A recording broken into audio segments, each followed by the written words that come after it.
মাছৰ ওপৰত এনেকৈ বগা সৰিয়হ এনেকৈ লাগি থাকিব লাগিব, তেতিয়াহে খাই মজা লাগিব।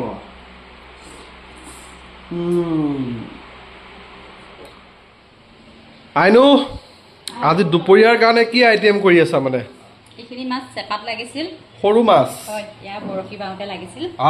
ডাঙৰ মাছ। হয়, এতিয়া দেউতাই চেপা পাতিছিলেগৈ। এই কালি মাছ কিহৰ লগত বনাবা? মাছ কিহৰ লগত বনাওঁ ভাবিছোঁ তাকে। তাকে গৰমটো বহুত বেছি। গৰমো বহুত। এটা কাম কৰা, শুনা, বগা সৰিয়হ আছেনে নাই? বগা সৰিয়হ আছে? তেনেহ'লে বগা সৰিয়হৰ লগত বনাই দিয়া নেকি, খায়ো ভাল লাগিব। বহুত দিন বগা সৰিয়হৰ লগত মাছ খোৱাও নাই। বগা সৰিয়হ দি ধুনীয়াকৈ বনোৱা, অলপ গ্ৰেভি নিচিনাকৈ ভাল লাগিব খাই। তাতে লোকেল নহয়, আমাৰ ঘৰৰ পুখুৰী মাছে।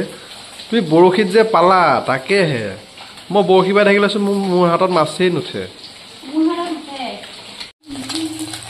আৰু এইকেইটা দেউতাই মানে চেপা পাতোতে লাগিছিলে সৰু মাছ।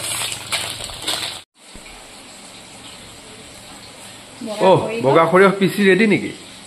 এইয়া মই কৌপহে পালোঁ ৰাইজসকল, বগা সৰিয়হ পিচি ৰেডি কৰি দিলে। এয়া চাওক, ইয়াত বগা সৰিয়হ। ইয়াত কি কি দিলা কৈ দিয়াচোন। ইয়াত দিছোঁ আদা নহৰু, তাৰপিছত কেঁচা পিঁয়াজ এটা দিছোঁ, তাৰপিছত আৰু জিৰা জালুক দিছোঁ, আৰু বগা সৰিয়হ দি পুৰা ধুনীয়াকৈ মিক্স কৰি দিলে।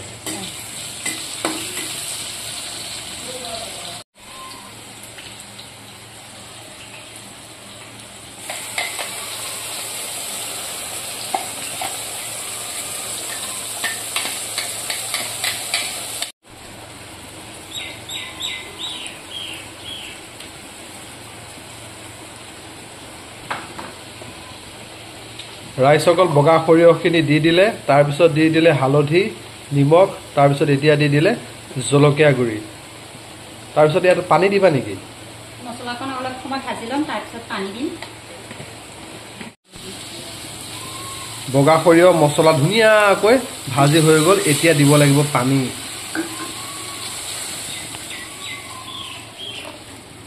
হৈ যাব ন? তাৰপিছত এতিয়া অলপ সময় উতলিব লাগিব, তাৰপিছত মাছ দিব লাগিব। সুন্দৰ উতল আহি গ'ল, এতিয়া দিব লাগিব মাছখিনি। ঢালি দিয়া সৰহকৈ, চিটিকি যাব ন?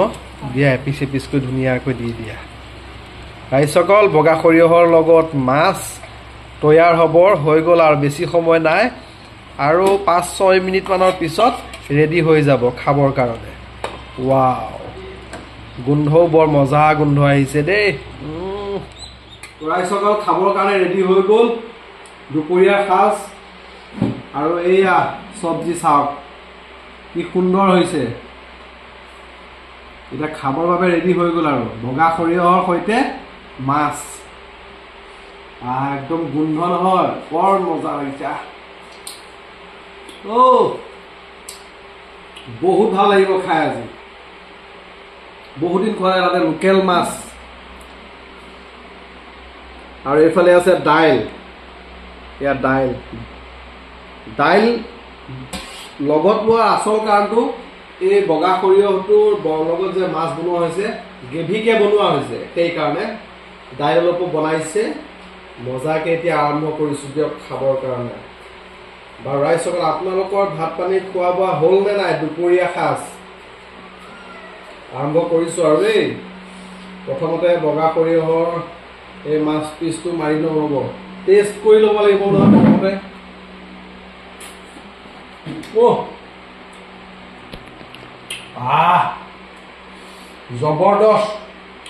জবৰদস্ত সোৱাদ। क्या टेस्ट।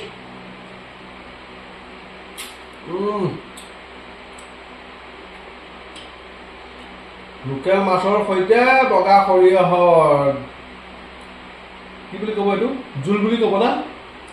খাই কিন্তু মজা লাগিছে।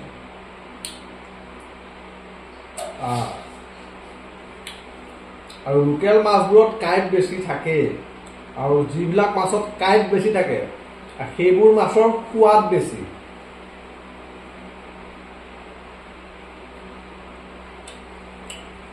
মজা।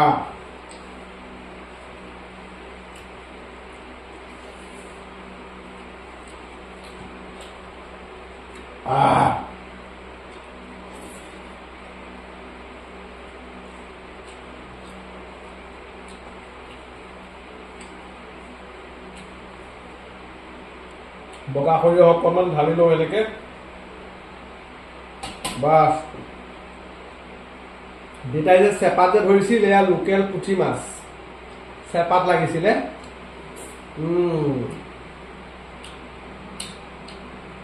বনৰীয়া মাছৰ সোৱাদ কি মজা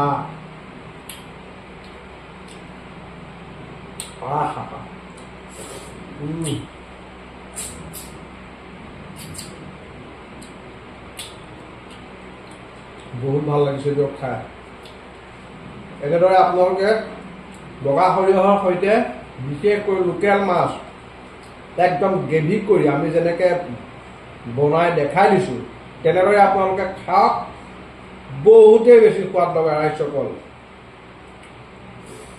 আমাৰ চেনেলটো কোনে কোনে ছাবস্ক্ৰাইব কৰি লোৱা নাই যিসকলে এতিয়াও চেনেলটো চাই আছে ছাবস্ক্ৰাইব কিন্তু এতিয়াও কৰি লোৱা নাই প্লিজ আপোনালোকে চেনেলটো ছাবস্ক্ৰাইব কৰি লৈ ল'ব ভিডিঅ' চাই ভাল পালে লাইক কমেণ্ট কৰিবলৈ নাপাহৰিব দেই তেতিয়াহে গম পাম কেনেকুৱানো হৈছে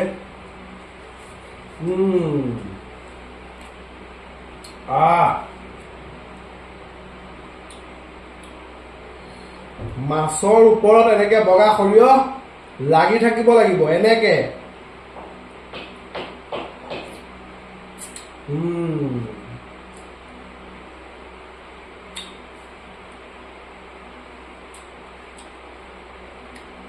বাৰু ৰাইজসকল মই ভাতকেইটা খাই লওঁ ধুনীয়াকৈ ভিডিঅ' চাই কেনেকুৱা পালে জনাবলৈ নাপাহৰিব ভাল পালে লাইক কমেণ্ট শ্বেয়াৰ সকলো কৰি দিব আকৌ কৈছোঁ যিসকলে চেনেলটো নতুনকৈ চাই আছে কিন্তু চেনেলটো এতিয়া ছাবস্ক্ৰাইব কৰি লোৱা নাই প্লিজ আপোনালোকে চেনেলটো ছাবস্ক্ৰাইব কৰি লৈ ল'ব দিয়ক খাই লওঁ আৰু